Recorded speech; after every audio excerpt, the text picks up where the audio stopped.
Hey. Hi. This one might be short because Yeah. this is easily one of the best movies you'll see in theaters this year. No shit. That was an excellent film. Oh, that's one of the best times I've had in the theater in like A while, honestly. Yeah, This is a movie that's gonna, this is very rewatchable for me. This is a movie that's gonna stick with me for a while. this I think. movie is ownable for me, and I Yeah. don't really buy movies anymore. No, neither do I. But this is one of those things that's like, I might have to get me a copy of this. Yeah. Just to be able to like show it to people and be like, okay, watch this movie now. This Hell or High Water is a movie that's from the writer of Sicario, another movie that I fucking love and was on my top 10 list that year. This one's gonna be high up there. This one's gonna be really fucking high up there. Honestly, if this is so far I have to go back through and think, but this is I'd say in my top 5 of the year. Easily. I mean, we still have award season to get through, but I think this one's gonna stick with me for a while. Well, maybe. I do have Sea of Trees on Friday.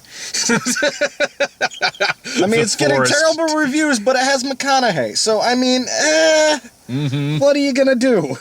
This movie is... You know what I love about this movie? Is that, if you think about it, this movie might take place in the same universe as From Dusk Till Dawn. It kind of could.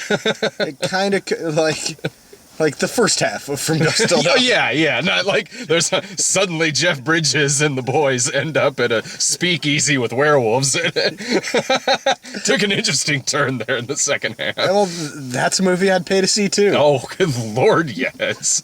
Jeff Bridges and werewolves? I mean... This movie feels like a lost, great Michael Cimino movie. Because god damn is the cinematography so little things make it so fucking great. From Chris Pine and Ben Foster sitting on a fence and talking and hearing the fucking metal of the windmill behind them. Yeah. To just bugs and crickets and shit. No, it was... Every aspect of this movie was so perfectly balanced. It's... Yeah, and speaking of Chris Pine, he's a dude that I've liked for a long time. Me too. But at the same time, it's like, yeah, but can you save anything Chris Pine's ever done where you're like, fuck yeah, Chris Pine's a great actor?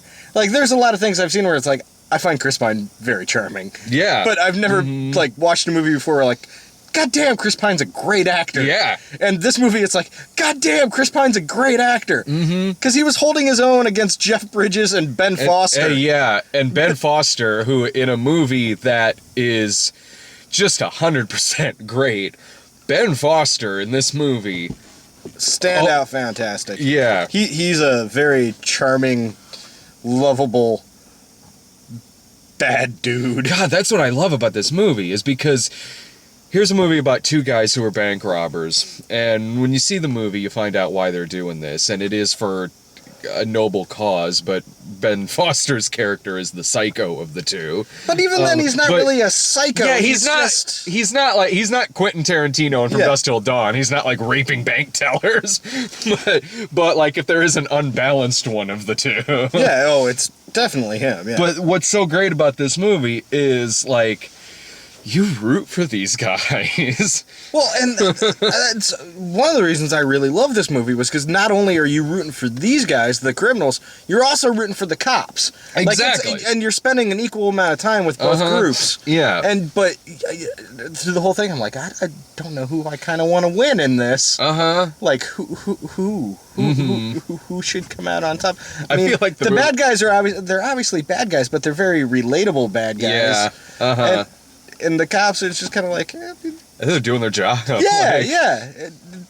And they're kind of charming, lovable, and have a good back and forth. Yeah, Jeff Bridges is this old, what is he? State trooper, He's marshal, Texas Ranger. He's this old Texas Ranger nearing retirement, whose partner is half Native American, half Mexican. So they have this excellent banter between the two of them. Only two people who've known each other for a very long time could have. Yeah. In which Jeff Bridges is just racist as shit. But in that, fun way, where two old timers are really racist to each other, but at the end of the day, they have each other's respect. Yeah. No, and that's the thing. Like when you try and like simplify these characters down into a description, it like this movie could have been with poorer writing and poorer direction. This movie could have been just melodramatic as pure Get Out. And Yeah. the great thing about it is it was very much a true Western in the fact that Yeah, everything was it kind is. of understated and just like it lets you make your own decisions, which I Yeah. love in a movie. Uh-huh. Exactly. Like you said outside, like it's a Western but it's got cars in it, you Yeah. know. Like quick little rewrites. Yeah, this could hell in the first 5 minutes of the movie, I wasn't early on you figure out that it takes place in the present because a couple times cell phones show up and like there's a modern computer like on the bank desk. But in the first but people aren't using cell phones all the time. And No. yeah, it's no, and in the first 5 minutes, at first I was like wondering what year it was taking place in because it looked like something that could easily be taking place like in the 80s. But excuse me.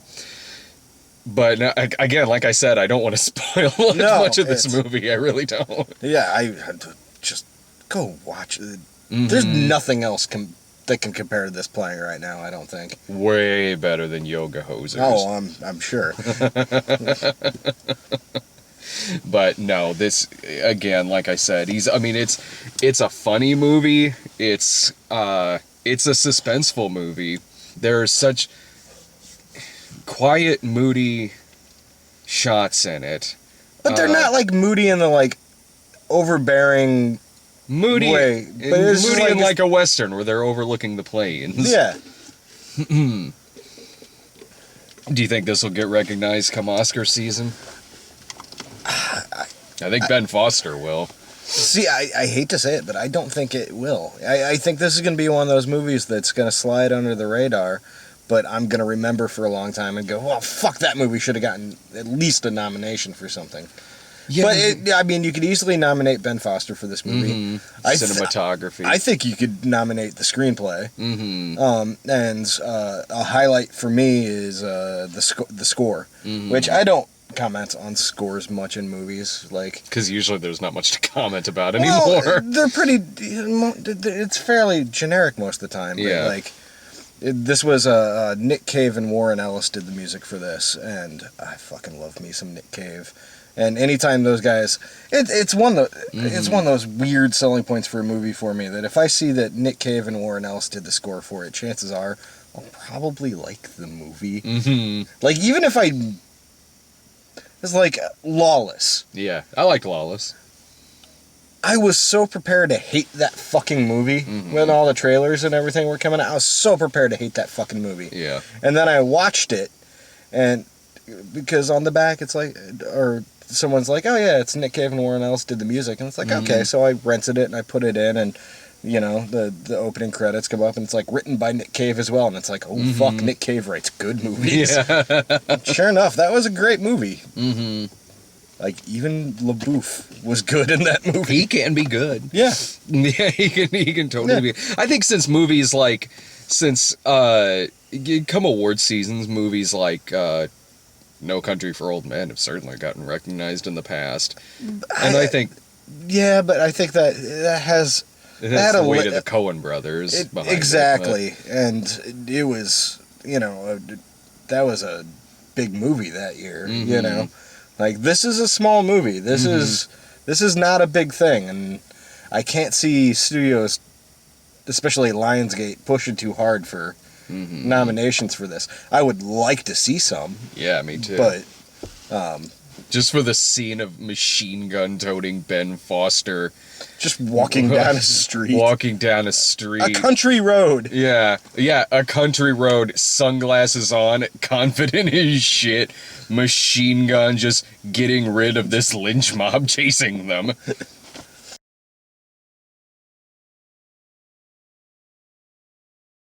It's man. great shit. And what you were saying about how, like, yeah, you are kind of rooting for these guys, you really are, but at the same time, you're not not rooting for another side. There's really no one that you hate in this movie, and in that regard, this is one of the best of its kind since. You remember A Perfect World with Clint Eastwood? Yeah. And Kevin Costner. Yeah, I What? love that fucking movie. Oh God, yeah. Mm-hmm. Such a great fucking. That movie. is one of those movies that, like, I hate to say it, but like the title escapes me sometimes. Uh-huh. But like, people are like, Kevin Costner. It's like, no, the one where with the kid and One was the kid. He's the bank robber. Kid has the Casper costume. Yeah. Yeah. And I always go, what's the name of that fucking movie? And I gotta look it up every time. But I do love that movie. He takes him trick or treating for the first time. Yes. They give him like mustard and shit, and like the lady's like, Halloween was like yesterday. Kevin Costner like lifts up. He's got a fucking gun. Oh, here, take this whole loaf of bread. That's a great movie because you got like great fucking Sheriff Clint Eastwood in there and the sympathetic robber with the kid, Kevin Costner. Oh my God. It's been a while since I've seen that movie. That's a fucking good movie. That's an underrated Eastwood movie. Underrated Kevin Costner movie too. He's fucking great in that flick. No, I would say that this movie is one of the best of its kind. That's Southern, neo-Western, bank robbing movie since A Perfect World, honestly. No, this is I could easily, like, if I were to like I'm gonna watch a bunch of westerns, I could easily throw this in the mix. And quite frankly, you know, a good modern western is rather fucking hard to come by. It happens. I mean, you know, they're far few in between now. You get one like every 2 years. It seems like. Yeah. Like this, Django. There was what was the fucking one that I watched with Mads Mikkelsen?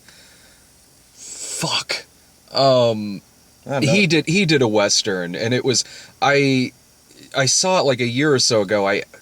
Oh God, I hate that the title's escaping me, but it's a really fucking good movie. The it's Australian really one with Guy movie. Pearce from what? The Proposition? The Proposition is amazing. That one was written by Nick Cave. Yeah, great fucking movie.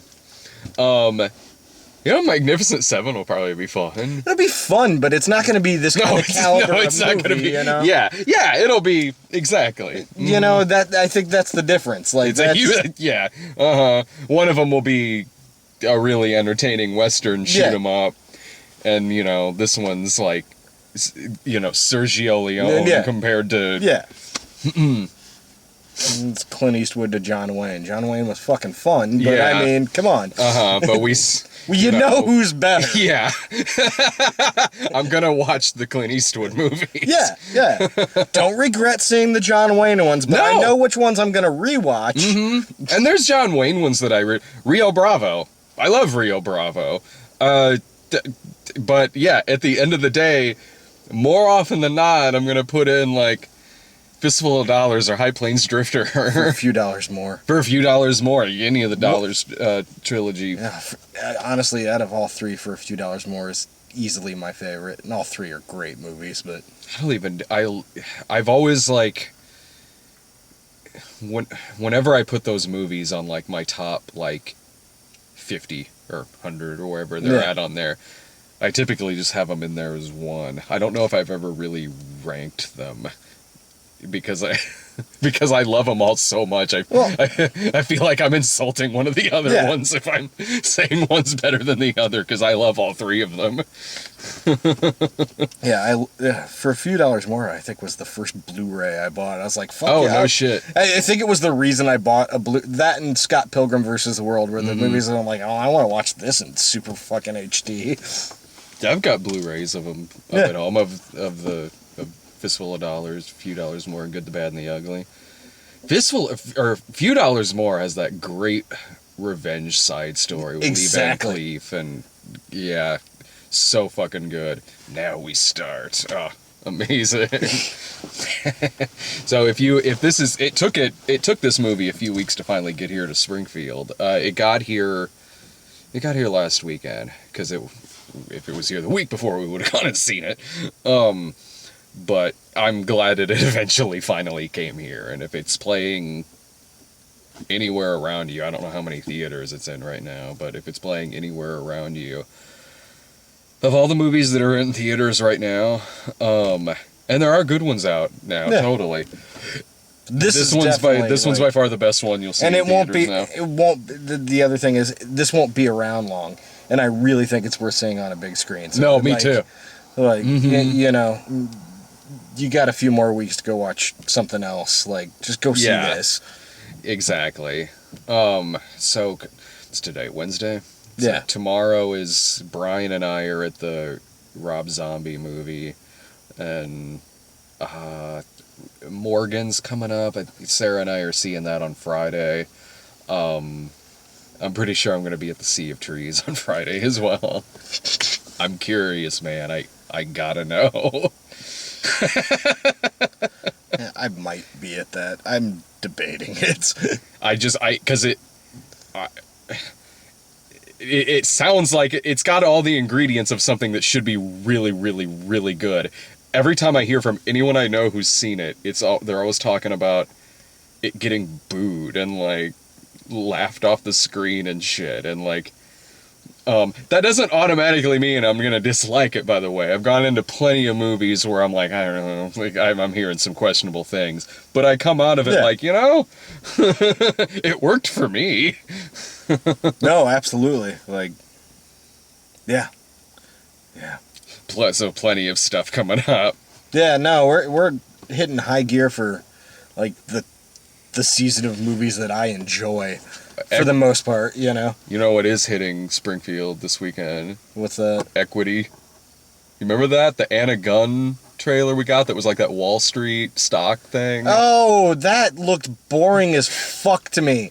Like, I know you liked that trailer, but I am No. I liked the trailer. I thought it was a well-cut, put-together trailer. I thought it was a boring fucking trailer. I did. There was something. I really like Anna Gunn, so that I think do that too. probably helped. I do too. I've seen your hate blog about Skylar White. Oh my god. I'm kidding. I spent I'm kidding, by how the long way. defending that fucking character because I have everybody was too. being an asshole. I have too. That woman has been in two of my favorite television series of all time. What was the other one? Deadwood. Oh, right. Oh, yeah. Okay. Yeah, fuck yeah.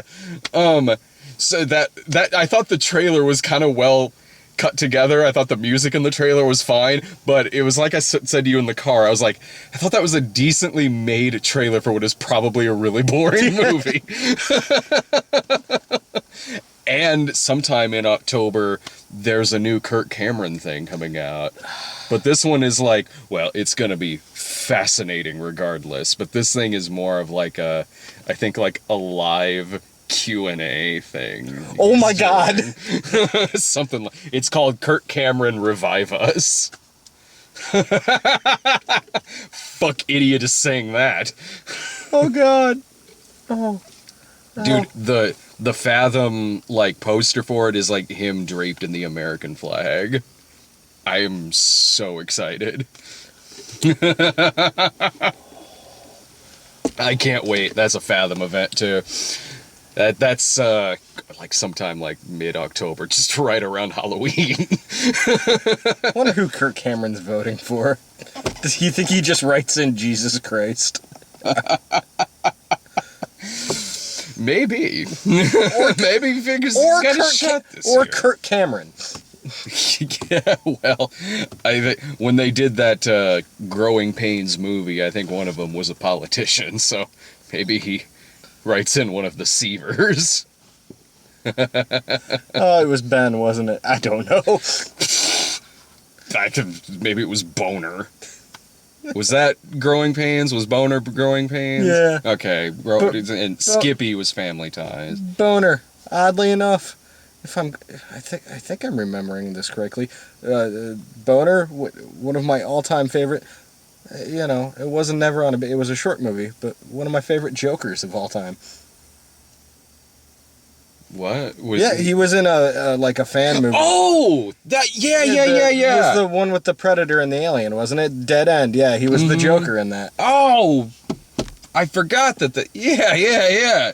He was fantastic. Uh huh. I'm like, I was like, did I have a stroke and forget a Batman movie? I was like, right, I remember that. Yeah. Oh, totally.